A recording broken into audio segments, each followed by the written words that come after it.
Mookuthi Amman part 2ல அவங்களோட atrocity தாங்க முடியல அப்படின்னு தொடர்ந்து ஒரு யூடியூப் சேனல்காரவங்க தொடர்ந்து அடிச்சுட்டே இருக்காங்க நயன்தாராவை. உண்மைதானா அதெல்லாம்? இல்ல நான் சொல்றேன், இவங்க கிளாமரா நடிச்சதுதான் ஞாபகம் வருது. கர்மம் அது என்னவோ தெரியல. நம்ம மைண்ட் சரியில்லைன்னு நினைக்கிறேன். அவங்க கரெக்டா இருக்கிறாங்க, நம்ம மைண்ட் தான் சரியில்லை. ஏன்னா இவங்க அந்த மாதிரி நடிச்சிருக்காங்க. அதே மாதிரி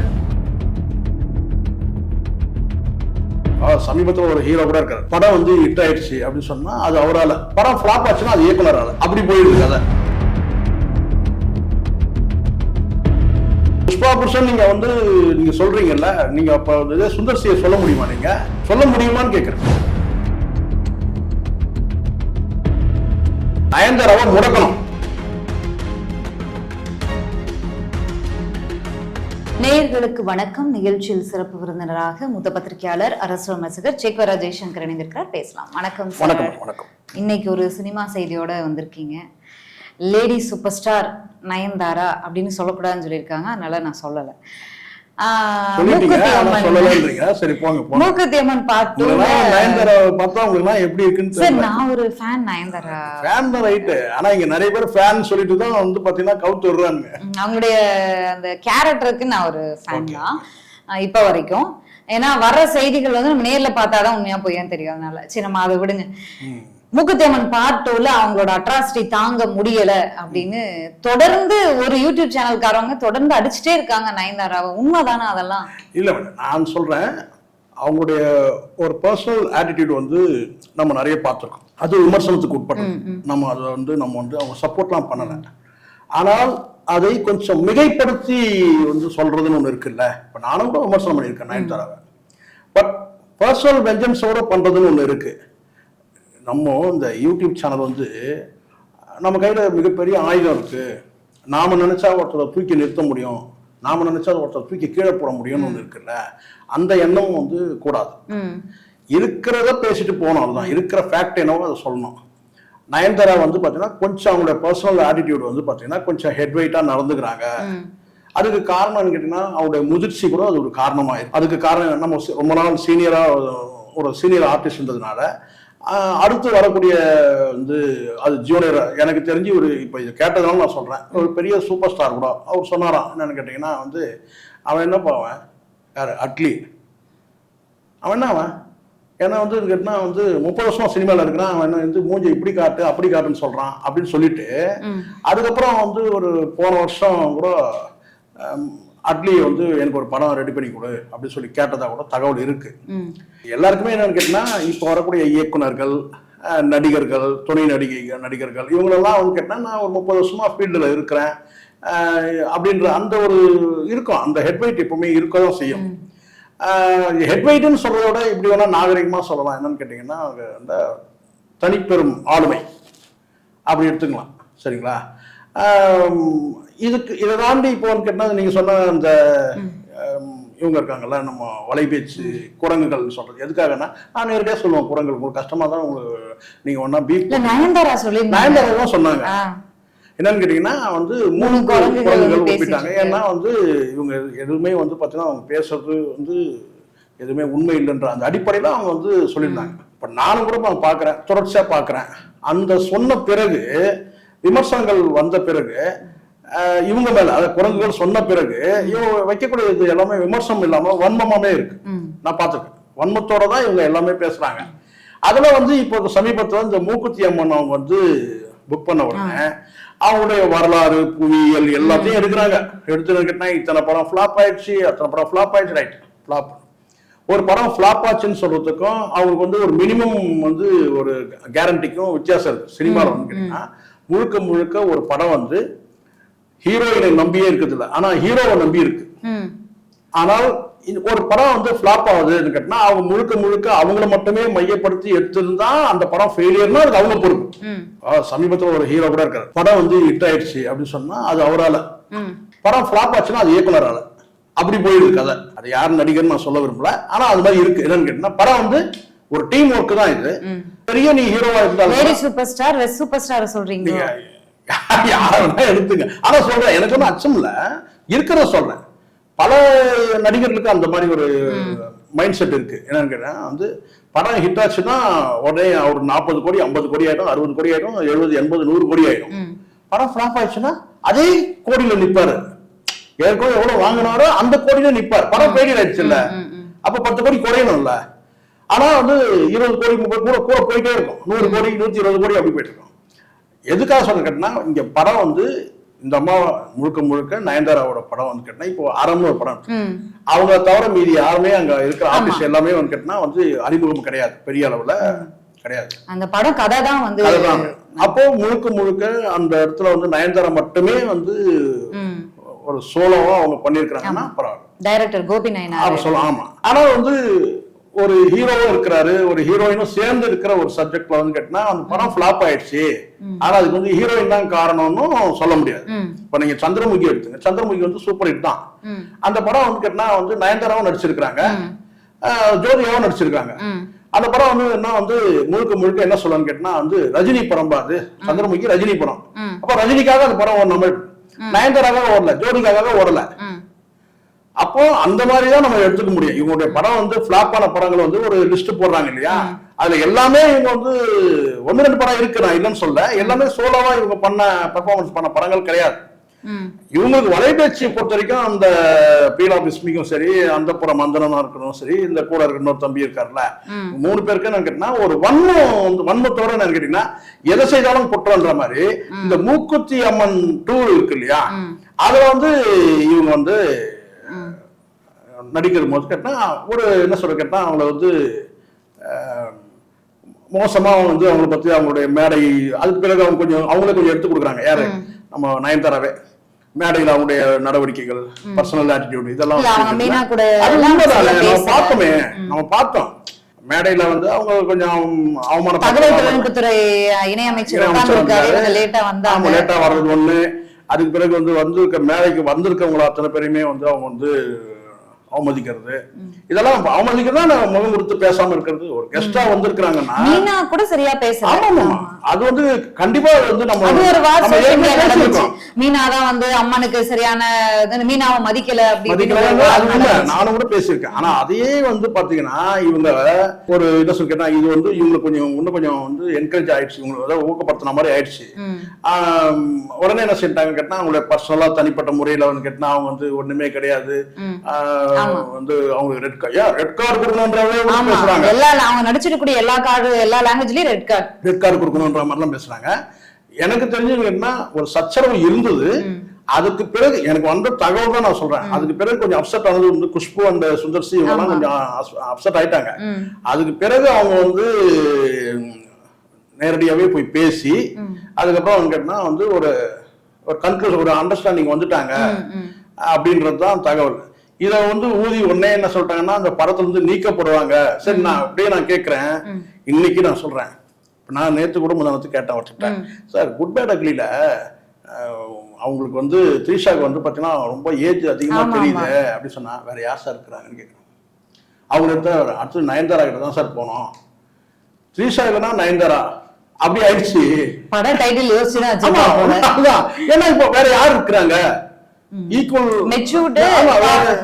ஈக்குவலா போடக்கூடிய ஆக்டர்னா சரி ஜூனியர் ஆர்டிஸ்டா எடுத்துங்க, இல்ல கீர்த்தி சுரேஷ் கிட்ட போனோம், அவங்களுக்கு கல்யாணம் ஆயிடுச்சு. சோ அப்போ வந்து கேட்டீங்கன்னா வந்து இதுதான் சார் சரி அப்படின்ற மாதிரி சொன்னாரு. அந்த மாதிரி கேட்டா இப்ப நான் கேட்கிறேன், நயன்தாராவை நீங்க இந்த படத்துல நீங்க எடுக்கிறீங்கன்னு வச்சுங்க, எடுத்துட்டு நீங்க போனா அடுத்த கட்டம் போனா ஒண்ணு தமன்னா கிட்ட போகணும். அந்த ரோலுக்கு ஆப்ட் ஆகணும்ல. முதல்ல நீங்க எந்த படம் எடுக்கிறீங்க, மூக்குத்தி பார்ட் 2 எடுக்கிறீங்க. என்ன கேட்டால் எப்படி மூக்குத்தி பார்ட் 2க்கு வந்து நீங்க வந்து ஏற்கனவே நடிச்ச நயன்தாராவை நீங்க போடுறீங்களோ அதே மாதிரி ஏற்கனவே இயக்கிய பாலாஜி கிட்ட கொடுக்கறது தான் கரெக்ட். அப்பதான் அது கம்யூனிட்டி வரும். இப்போ நடிகைக்கு மட்டும் நீங்க கேக்குறீங்க, ஆனா இயக்குனர் வந்து ஸ்கிரீனுக்கு பின்னாடி தானே இருக்கிறாருன்ற மாதிரி நீங்க சொல்றீங்க. அது கிட்டத்தட்ட அரண்மனை தான் ஆக போகுதுன்னு வச்சுங்களேன். அரண்மனை 5 ஆக போகுது, அப்படிதான் ஆக போகுது.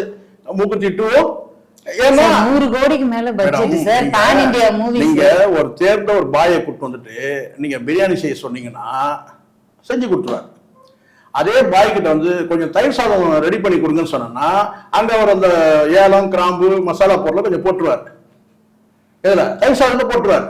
நீங்க நினைப்பீங்கன்னா ஆனா வந்து பாத்தீங்கன்னா பிரியாணி லைட்டா அந்த மசாலா வாசனை வருதுன்னு கேட்டீங்கன்னா அது அவர் கை பக்குவம். அது மாதிரி சுந்தர் சி வந்து என்னதான் நீங்க மூக்குத்தி 2 நீங்க எடுத்தாலும் கூட பாத்தீங்கன்னா அங்க அவருடைய கைவண்ணத்துல அரண்மனை 5 இல்ல 6 மாத்த போறாரு சுந்தர் சி வந்து ரொம்ப மாத்தனா யாரு ஒண்ணு நீங்க இப்ப நயன்தாரா மாத்தினீங்கன்னா அடுத்து திரிஷா கிட்ட போகணும் அல்லது தமன்னா கிட்ட போனோம். தமன்னா ஆல்ரெடி வந்து பாத்தீங்கன்னா ஆந்திரால ஒரு பெரிய படம் வந்து பட்ஜெட் படத்தை நடிச்சு முடிச்சிட்டாங்க பேயா. அப்போ ஒரு கேரக்டர் வந்து பாத்தீங்கன்னா கான்ட்ரோவர்ஷியலா போயிட்டு இருக்கு பெரிய. அதுதான் நான் சொல்றேன், நீங்க ஒரு கேரக்டர் வந்து நம்ம வந்து ஒன்றி பார்க்கும்போது அங்க அம்மனா நம்ம பார்த்துட்டோம்.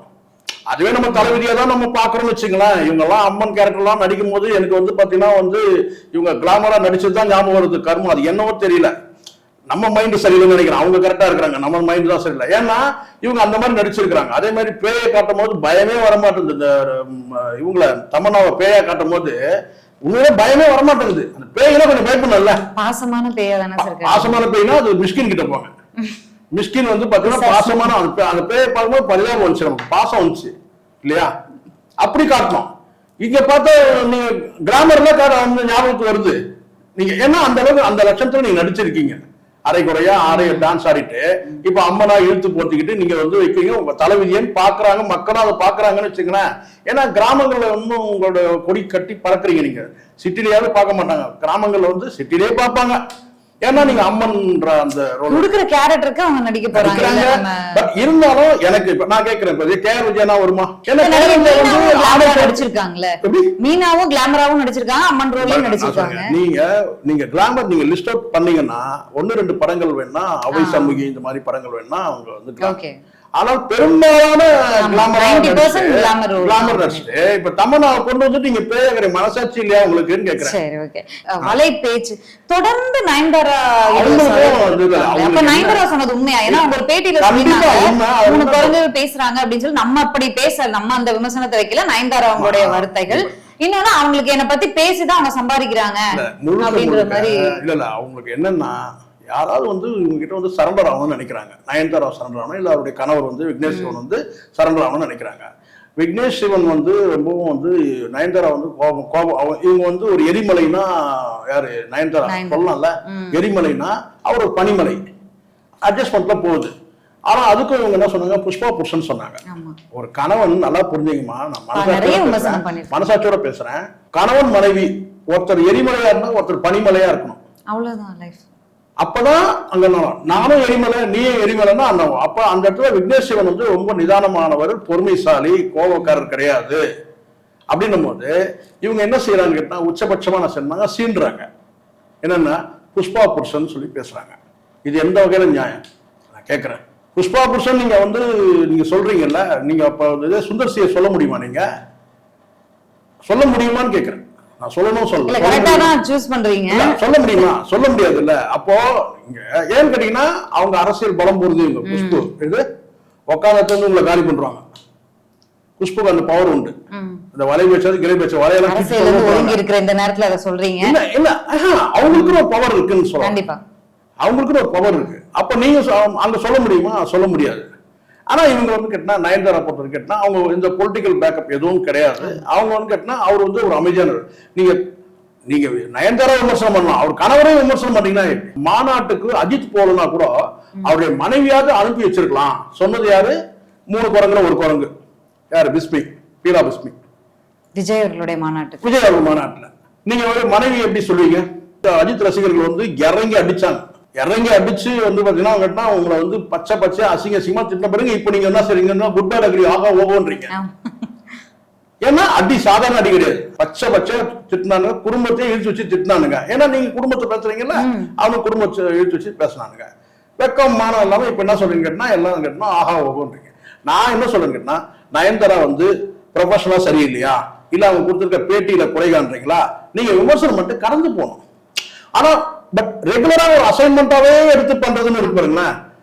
ரெகுலரா தொடர்ச்சியா இப்போ ஒருத்தர் வந்து நானும் விமர்சனம் பண்ணிருக்கேமா, விமர்சனம் பண்ணிட்டு நான் போயிடுவேன், கடந்து போயிடுவேன். இப்போ ஒரு டைம் வந்து விஷால நான் விமர்சனம் பண்றேன், அந்த விமர்சனம் பண்ணிட்டு நம்ம அடுத்தது கடந்து போயிடணும். விஷால நம்ம வந்து கார்னர் பண்ணோம். விஷால தொடர்ச்சியா நம்ம வந்து நான் சரி கேட்டா அவரை வந்து நெகட்டிவா அவரை பத்தி தப்பா ஏதாவது சொல்லணும், அந்த நோக்கம் இருக்கக்கூடாது. அது வந்து ஊடகத்தை வந்து ஊடக தர்மத்துக்கு சரியானது கிடையாது. அப்படி பேசுறது வந்து கேட்டீங்கன்னா நமக்கும் நல்லது கிடையாது. ஏன்னா எல்லாருக்கும் ஒரு வளர்ச்சின்னு ஒண்ணு இருக்குல்ல, எல்லாருக்கும் எதிர்காலம் ஒண்ணு இருக்குல்ல. இந்த ஒரு செகண்ட் நம்ம வாழ்ந்துட்டு கூட ஒரு எதிர்காலம் தான் இல்லையா? அது நல்லது. நல்லதை கேளு, நல்லதை பேசு, நல்லதை பாருன்னு சொல்றது வந்து கேட்டா வந்து பாசிட்டிவா தான் நம்ம எடுத்துக்கணும். அதுதான் கண்ணையும் காதையும் வாயும் மூடி இருக்கிறது. அதுதான் நீங்க என்ன பண்றீங்கன்னா எடுத்ததுல நீங்க நம்மள குரங்குன்னு சொல்றாங்க. இல்ல அவங்க சொன்ன மீனிங்கும் வேறதான். அவங்க சொன்னது ஏன்னா அவங்க சொன்ன மீனிங்னா உள்டாவா சொன்னாங்க. கெட்டதான் பேசுறானுங்க, கெட்டதான் பாக்குறானுங்க, கெட்டதான் கேட்கறானுங்க அப்படின்னு சொல்லி அவங்க சொன்னது கரெக்ட். நம்ம பாசிட்டிவா நம்ம எடுத்துட்டு போயிடுது. சார் ரைட் ஓகே ஒருத்தர் சொன்னாங்க, நீங்களும் பதிலுக்கு பேசுனீங்க, அதுக்கப்புறம் நீங்க அடுத்தது கடந்து போயிடணும்ல. இப்ப நான் தொடர்ச்சியா வந்து நயன்தாரா வந்து ஃபாலோ பண்றது கேட்டா ஒரு நடிகையை வந்து இவங்க கேவலப்படுத்தணும்னு நினைக்கிறாங்க. எல்லா வகையிலும் கேவலம், குடும்பத்தையே கேவலப்படுறாங்க. புருஷனை வந்து புஷ்பா புருஷன் சொல்றாங்க. இது நல்லா அதுதான். ஓ ஐஸ்வரி கணேஷ் பணம் போடுறாரு, அவருக்கு தெரியாதா இத்தனை படம் ஃபிளாப்னு சொல்லி? நியாயமா 3 பேரும் இணைந்து தயாரிக்கிறாங்க. அப்ப நயன்தாராவும் இணைந்து தயாரிக்கிறாங்க. சுந்தர்சிக்கு தெரியாதா? குஷ்புக்கு தெரியாது. இன்னொரு விமர்சனம் இருக்கு சார், நயன்தாராவும் இணைந்து தயாரிப்பதனாலதான் இந்த பட பூஜைக்கு வந்திருக்காங்க, மற்ற பட பூஜைக்கு வர்றது இல்ல. இல்ல சார், நான் என்ன சொல்றேன்னா ஒரு பூஜைக்கு வரணும்ன்றது வந்து பாத்தீங்கன்னா கட்டாயப்படுத்த முடியாது. ப்ரமோஷன் சார், படம் ஓடணும்ல, படம் போடுறாங்க. நீங்க சொல்றது புரியுது எனக்கு, கரெக்ட். ஆனால் அவங்கள வந்து நீங்க கண்டிப்பா இது நீங்க நிகழ்ச்சிக்கு வரணும்னு சொல்ல முடியாது. இவங்க எல்லாரையும் சொல்றாங்கம்மா, இவரு வந்து 3 லட்சம் ரூபாய் கேட்கிறாரு நிகழ்ச்சிக்கு வர்றதுக்கு யோகி பாபு, இப்படி எல்லாம் சொல்றாங்க. படத்துல நடிக்கிறதுக்குன்னு கமிட் ஆயிடுறாங்க. அதுக்கப்புறம் அவங்களுக்கு வந்து ப்ரமோஷனுக்கு நான் வரணும்னு எனக்கு அவசியம் கிடையாது. நான் படத்துல நடிக்கிறேன், அதுக்கான காசு வாங்கிட்டேன், அவ்வளவுதான். நான் எதுக்கு ப்ரமோஷன் வரணும்? என்னுடைய பிரைவசி எல்லாம் நான் விட்டு வரேன், இல்லை எனக்கு அன்னைக்கு டேட்டு கால் ஷீட் இருக்கும், அதை விட்டுட்டு வரேன்னா அப்ப அதுக்கு தனிப்பேன். இங்க எல்லாத்துக்கும் சொந்த கல்யாணத்தையே வந்து போட்டோ எடுத்து அவங்க வந்து வியாபாரம் வாய்ப்பு வருது பண்றாங்க எல்லாரும்.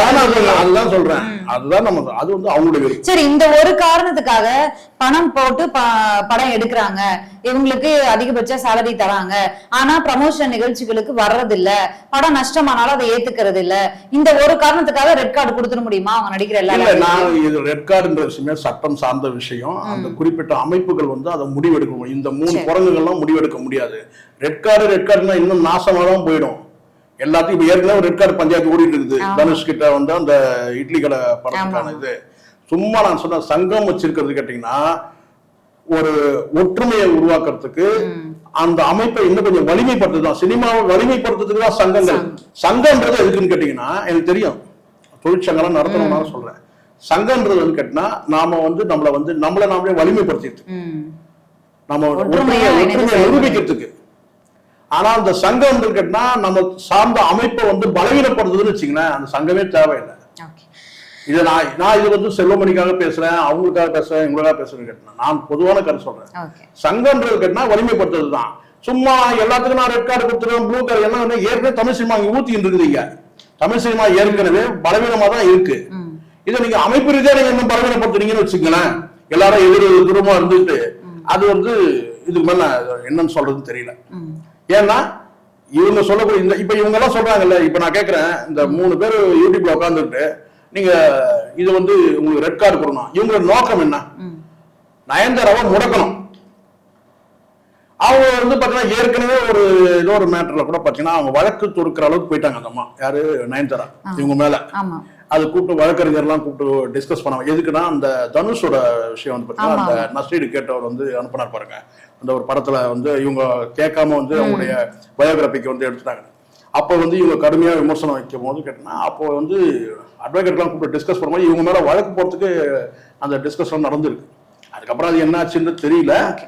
அதனால இவங்களுக்கு என்னன்னு கேட்டீங்கன்னா மேல வந்து இவங்க வந்து அவங்க வந்து வன்மத்தோட வந்து எந்த நடிகையுமே நான் வந்து இருக்கு விமர்சனம் இருக்கு. நயன்தாரா விமர்சனம் கேட்டா அந்த விமர்சனம் இருந்ததுன்னா அன்னைக்கு டேட்டுக்கு விமர்சனத்தை வச்சுட்டு கடந்து போயிடணும். இப்போ குறிப்பிட்ட ஒரு நடிகர் மேல விமர்சனம், அந்த விமர்சனத்தை வச்சுட்டு நீங்க கடந்து போயிடணும். நீங்க வந்து ஒரு ப்ரொஃபஷனலாவே பண்ணக்கூடாது. அவங்களை அட்டாக் பண்றதே ஒரு ப்ரொஃபஷனல் இது எங்களுக்கு இந்த மீடியா வச்சுக்கிட்டு இனிமே அவங்களை வந்து இது மாதிரி பல்வேறு விமர்சனங்கள் முன் வச்சிருக்காங்க. ப்ரமோஷனுக்கு வர்றது இல்ல, நம்மளே பேசுறோம், நானும் பேசிருக்கேன், நீங்களும் பேசிருப்பீங்க பல இடங்கள்ல. மத்தவங்க பணம் போட்டு எடுக்கிற படத்தோட இதுக்கெல்லாம் வர்றதில்ல, ஆனா அவங்க பணம் போட்டிருக்காங்க அப்படின்னு ஏற்கனவே அவங்களுடைய தனிப்பட்ட நிகழ்ச்சியே வந்து காசாக்கணவங்க. ஆமா ஆமா, இந்த ஃபெமினைன் அந்த இதுல ஒரு இஷ்யூ ஆச்சு. ஆமா. இதெல்லாம் முடிஞ்சா அவங்க தவறான விஷயம் அது. இல்ல பட தயாரிப்பாளர்கள் புக் பண்றவங்க யோசிச்சுக்கிட்டும் இல்ல சங்கம் நடவடிக்கை எடுக்கணும். பல தகவல்களை எங்களோட பகிர்ந்தமைக்கு மிக நன்றி. நன்றி.